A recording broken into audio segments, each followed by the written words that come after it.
Buen día a todos. Bueno, vamos a continuar. Este es el tercer tema, pero segundo parcial, porque la primera era la introducción y los de unidades conversiones.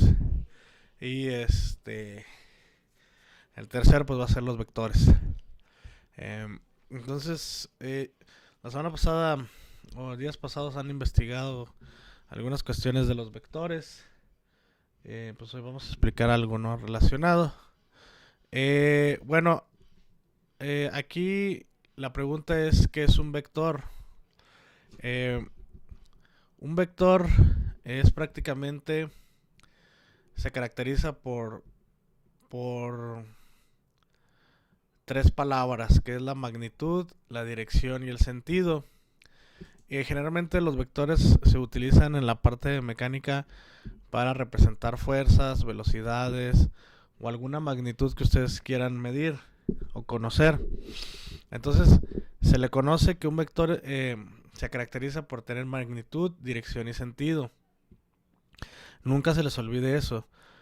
Son las características y deben de mantenerlas en su cabecita, en su cabeza ahí. ¿Qué es un vector? Bueno, está compuesto por magnitud, dirección y sentido. ¿Sí? Es una unidad, es una forma de cuantificar, ya sea cualquier unidad como la fuerza, que es donde la más la vamos a usar aquí en física. Entonces, magnitud, dirección y sentido. Si nosotros representamos el plano cartesiano, o sea, hablamos de dos dimensiones, imagínense que primero, conociendo el plano cartesiano, tenemos que está dividido en cuatro cuadrantes. El primer cuadrante es este donde está el vector azul. El segundo cuadrante sería este a la izquierda, aquí. El tercer cuadrante es este y el cuarto cuadrante es este. Se dan cuenta, van en contra de las manecillas del reloj. Aquí sería 1, que sería x, y positiva. Segundo cuadrante sería menos x, y menos x negativa, y positiva. El tercer cuadrante sería menos x negativa, menos y negativa. Y el cuarto cuadrante sería x positiva, y negativa. ¿Sí? Entonces estamos hablando del plano cartesiano que tiene cuatro cuadrantes. ¿Sale? De estos cuatro cuadrantes, bueno, ¿qué quiere decir? Ustedes que ven aquí, yo tengo una flecha que nace del origen a este punto, ¿sí? Esta flecha es un vector, ¿sí? Y tiene, fíjense, esa flecha tiene una magnitud de 40 newton, ¿sí? Tiene una dirección teta, o sea, este teta puede valer 30, 40 ángulos. En este caso no le puse un valor, pero este ángulo es de aquí, del eje de X, a donde va el vector, ¿sí? Ahí forma el arco, ¿sale? Entonces de aquí a aquí, ese ángulo que ustedes ven ahí es teta, que puede ser un valor cualesquiera. Quiere decir, si teta vale igual a 30 grados o 45 grados, con respecto al eje de X aquí, ¿sale? Entonces su dirección son 30 grados, o teta, más bien.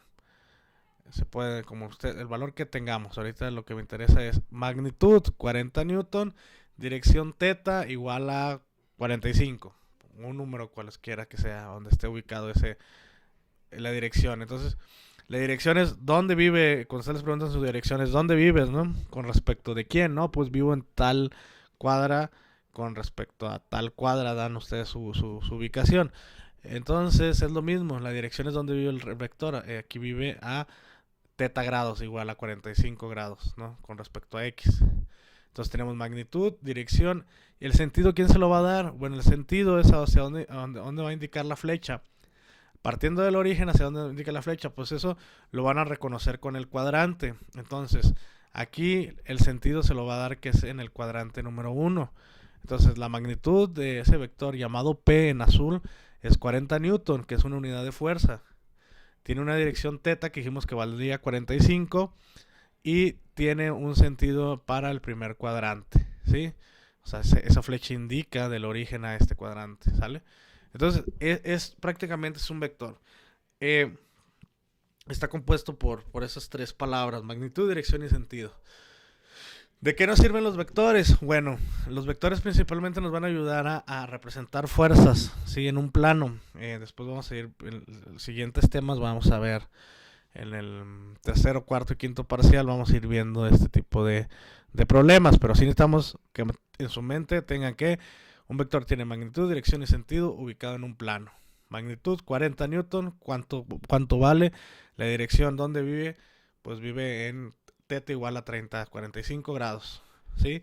¿Y en qué cuadrante está? ¿Qué sentido tiene? Bueno, pues tendría el sentido en el primer cuadrante, del origen al primer cuadrante. Entonces este es el primer ejemplo, ¿no? Entonces es representado en el plano cartesiano.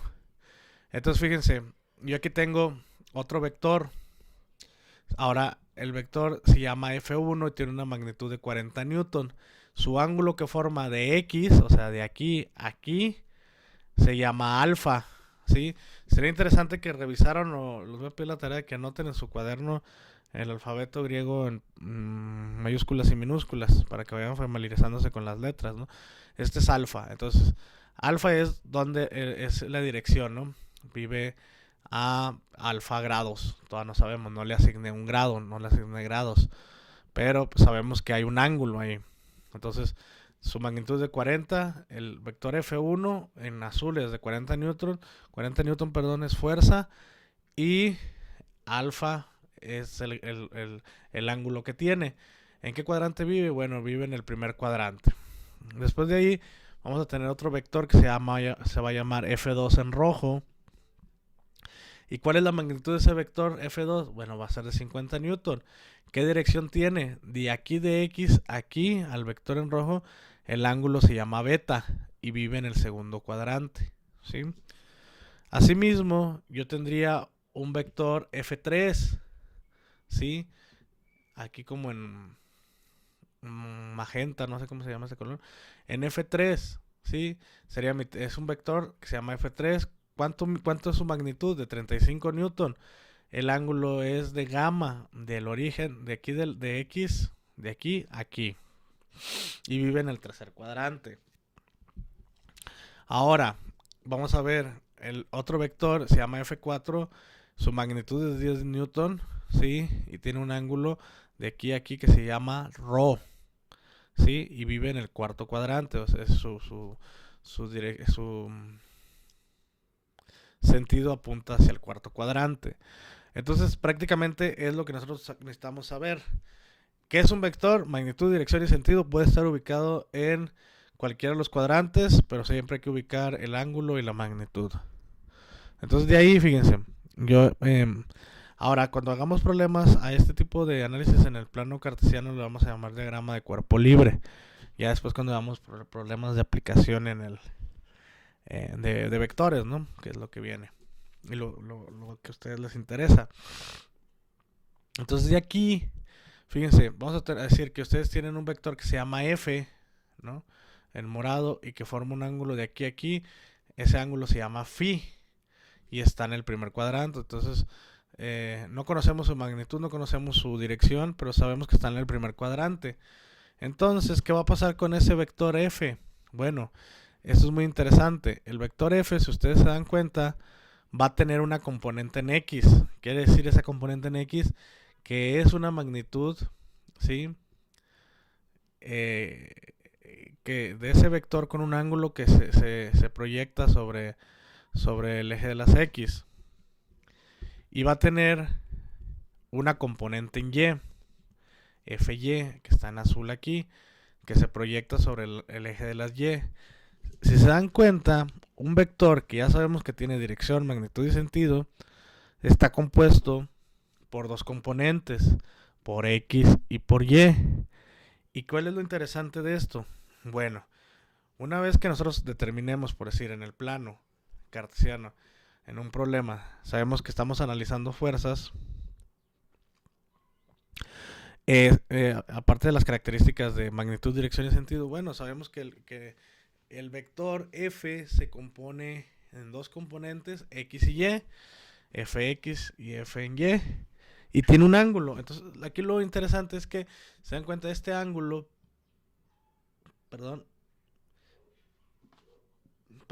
este ángulo forma un ángulo aquí, que esta letra ahora se llama phi.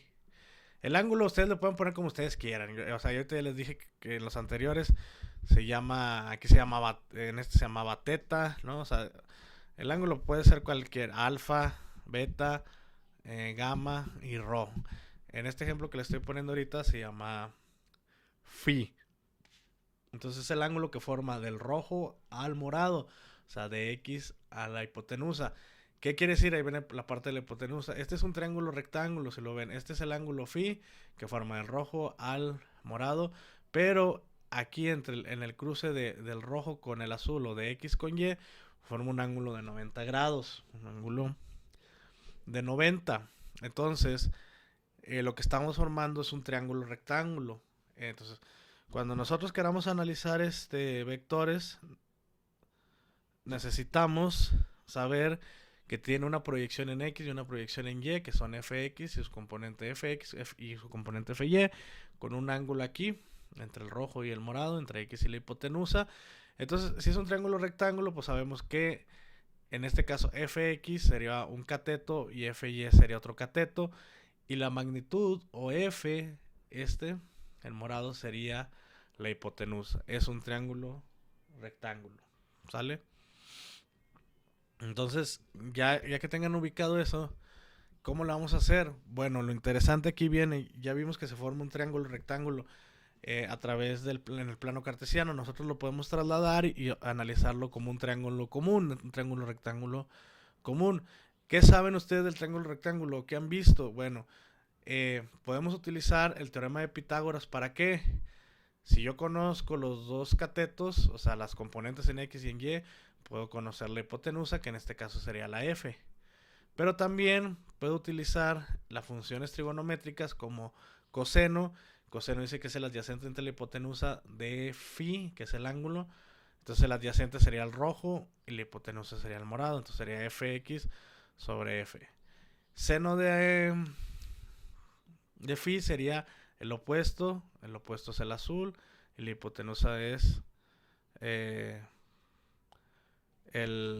morado. Entonces sería Fy entre F. Entonces les dejo hasta aquí esta explicación. Analícenla y chequen este video. Y después vamos a hacer ejemplos de esto.